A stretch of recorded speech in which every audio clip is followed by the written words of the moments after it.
So ayan na nga guys, kung makikita nyo may bata doon sa may sulok. Yung bata na yan guys, may gagawing hindi maganda. Nakakita ng pagkakataon dahil nakakita ng bisikleta na hindi nakapadlock. Ayan, sisunggaban niya yung pagkakataon na madugas o manakaw yung bisikleta. Ayan, gumagawa na siya ng paraan kung paano niya mananakaw yung bisikleta. Umiisip siya ng plano, pero sa sobrang excited niya na manakaw yung bisikleta, hindi niya siguro na napansin na may mga CCTV dito sa building. At lalo na doon sa pinestuhan niya, mamaya doon sa pinestuhan sa sulok, nakitang kita yung mukha niya. At warning na din ito guys sa atin yung mga bisikleta o anumang bagay na maaaring manakaw. Lagi po nating iingatan, lalo na kung sa parking, kailangan kung motor ilalak po natin. Mas maganda kung may dala extra padlock, extra kadena.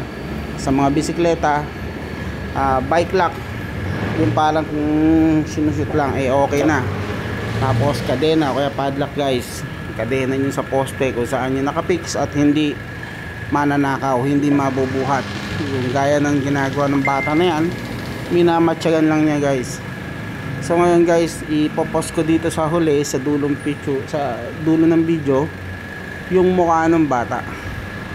At kung magagawi sa mga lugar nyo to, mag-ingat kayo, baka may minamatyagan lang. Kung makikita nyo na may style na, binuhat niya yung laki ng bisikleta na yan guys.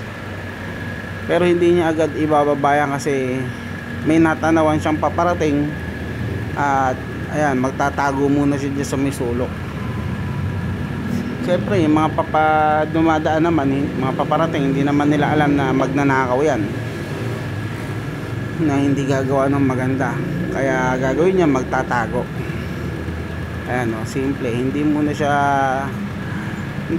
siya makikitaan na nagmamadaling magtago. Lakad lang para hindi halata. Ayan yan yung mukha ng bata guys. Hindi yun natin malaman kung babae, tomboy o ano. Pero kung magagawi sa mga lugar nyo yan, mag-iingat kayo guys. I-padlock ang dapat i-padlock. Huwag mag-iiwan mga gamit na pwedeng matangay agad. Dito yan guys sa Santa Rita, Giginto. Pero yan nangyari ay Huwebes Santo.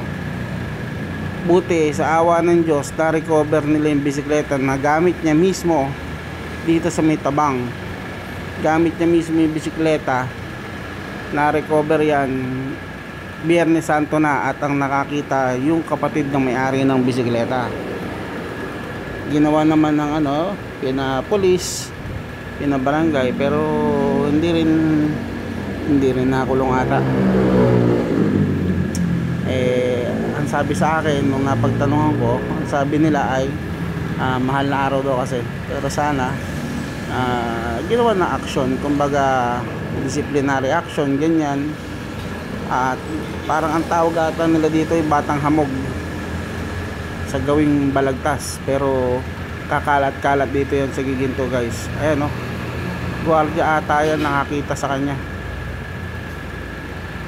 Gwardiya ata ito, mawid na yun guys. Tinatay time na nakausap niya yung bata. Siyempre kakabaka yan, lalo pa nag-isip ng paraan niya kung paano niya ma-stock yung bisikleta. Ipinost lang natin to guys for awareness. At kung sakali man nga, ulitin ko, kung sakaling makita nyo yung bata sa gawin ninyo, paalisin nyo na or bantayan nyo yung mga gamit na pwede niyang tangayin. Baka kasi kayo ang isunod.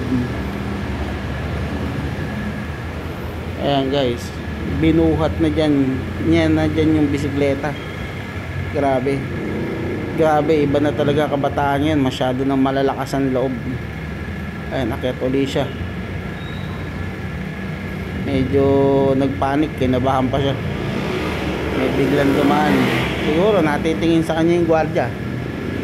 Siguro hinihintay lang niya malingat.